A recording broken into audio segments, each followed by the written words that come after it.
takes back some of all that liquidity they put in the market. You argue you really can't prepare for that in terms of timing it exactly. So you diversify now, right? That's what bondholders should be doing?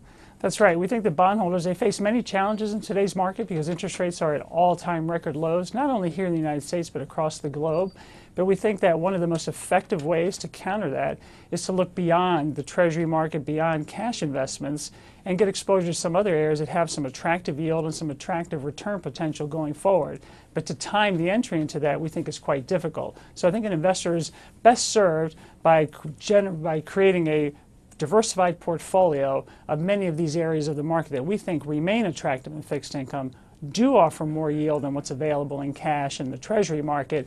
And with that, they will really, we think, over a 12 to 24-month horizon, be really pleased with the outcome of that portfolio. So one area you like is foreign bonds. There's a couple of countries specifically you like. Which are they and why? So the countries that we like, first of all, we think investors should get exposure to non-U.S. markets. It's over 60% of the global fixed income market is non-U.S., so it's a big playing field, and there are lots of opportunities. Where we like to go is to countries where there are solid balance sheets, so low levels of debt, low budget deficits, and where there's decent growth. So the opposite of that would be Europe, for example, where there's high debt, low growth. We think you want to get exposure to higher growing areas. That leads you to countries like Mexico, like Korea, Australia, Canada, where you get exposure to the better growth with better financials, better balance sheet strength in those countries. Do you like that in local currency in terms of the bonds?